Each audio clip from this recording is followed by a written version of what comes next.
بسم اللہ الرحمن الرحیم۔ مسلمان بھائیوں اور بہنوں، آج ہم یاجوج اور ماجوج کی قوم کا ذکر کرتے ہوئے آپ کو بتائیں گے اس قوم کی تباہی کیسے اور کب ہوئی، یہ کون ہے، یاجوج ماجوج کون ہیں اور ان کا خاتمہ کیسے ہوگا۔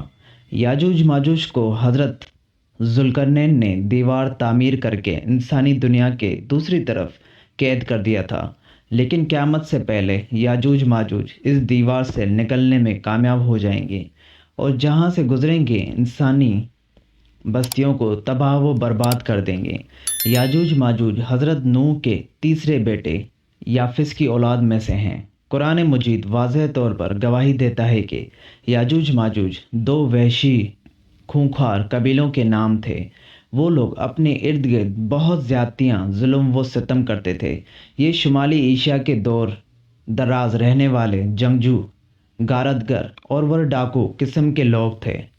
مہذب دنیا پر وحشیانہ حملے تقریباً روز کا معمول بن چکا تھا کہ پہاڑ کی دوسری جانب سے وحشی خونخوار یاجوج ماجوج بڑی تعداد میں آ کر مہذب دنیا پر حملہ آور ہوتے اور چیز تباہ و برباد کر ڈالتے۔ ان کے لیے انسانوں کو بلاک کرنا، مار دینا، مال مویشی لوٹنا اور کھیت کھوتیاں تباہ کرنا ایک عام سی بات تھی۔ لوگ نہایت خوف کی حالت میں اس زمینی آفت سے نجات کے لیے اپنے رب سے گڑ گڑا کر دعائیں کرتے۔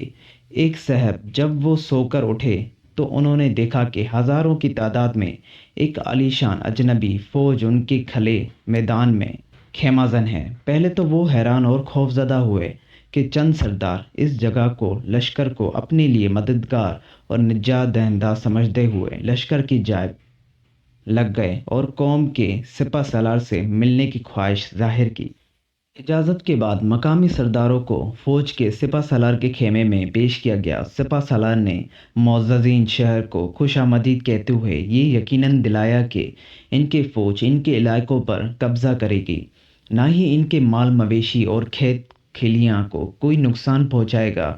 مقامی سردار جنگی لباس میں ملبوس فوج کے سپہ سالار کا حسن اخلاق اور طرز مہربانی دیکھ کر مطمئن ہو گئے، لیکن جب ان کے سامنے یہ بات لائی گئی کہ وہ دنیا کے عظیم بادشاہ ذوالقرنین سے ہم کلام ہونے کا شرف حاصل کر رہے ہیں تو بہت حیران ہوئے اور دل میں سوچنے لگے کہ شاید یہ شخص قدرت کی جانب سے ہمارے لیے نجات دہندہ بن کر آیا ہے۔ سرداروں کو سوچ میں غم دیکھ کر ذوالقرنین نے کہا، اے میرے قابل احترام دوستو، ویسے تو میں اپنی بادشاہت سے بہت دور دیار غیر ایک سفر پر ہوں، لیکن اگر میں آپ لوگوں کی کوئی خدمت کر سکوں تو مجھے خوشی ہوگی۔ بس یہی وہ لمحہ تھا کہ جب ان کی دلی خواہش ان کے لبوں پر آ گئی۔ ان سب نے ایک دوسرے کی جانب دیکھا اور پھر ایک شخص بولا، اے مہربان بادشاہ، اس پہاڑ کے دوسرے جانب یا یاجوج ماجوج نام کی قوم رہتی ہے جو زمین پر بہت فساد مچانے والے لوگ ہیں۔ اگر ہم آپ کو کچھ خراج ادا کریں تو کیا اس کے عوض آپ ہمارے اور ان کے درمیان ایک دیوار تعمیر کر دیں گے؟ بادشاہ نے کہا، میرے قابل احترام دوستو، رب نے مجھے جو کچھ دے رکھا ہے وہ بہت بہتر ہے، البتہ اگر تم لوگ میری مدد قوت کو طاقت سے کرو تو میں تمہارے ان کے درمیان ایک مضبوط دیوار تعمیر کر دوں گا۔ ذوالقرنین کی تلاش۔ ذوالقرنین نے دونوں پہاڑوں کے سروں کے درمیان جو خلا تھا اسے لوہے کی بڑی موٹی چادروں کے ساتھ پر کر دیا، پھر چادروں کو خوب گرم کر کے ان پر پگھلا ہوا لوہا، تانیا اور سیاسہ ڈال کر اسے مضبوط سے بند کر دیا، جسے عبور کر کے یاجوج ماجوج کا دوسری طرف انسانی آبادیوں میں آنا ناممکن ہو گیا۔ ڈاکٹر اسرار احمد تحریر فرماتے ہیں کہ اس دیوار کے آثار بہیر یہ ہے کہ مغربی ساحل کے ساتھ ساتھ داریاں اور دربند کے درمیان اب بھی موجود ہے۔ یہ دیوار 50 میل لمبی، 29 فٹ اونچی اور 10 فٹ چوڑی ہے۔ آج سے سینکڑوں سال پہلے لوہے اور تانبے کی اتنی بڑی دیوار تعمیر کرنا یقیناً ایک بہت بڑا کارنامہ تھا۔ دریائے روس اور جارجیا کے درمیان ایک دریائی گھاٹی ہے اور دریائے دربند کا درمیانی راستہ ایک کوہستانی دور پر مشتمل ہے۔ ناظرین، کیا آپ جانتے ہیں ذوالقرنین کون تھے؟ ذوالقرنین کا نام سکندر ہے۔ یہ حضرت خضر علیہ السلام کے خالد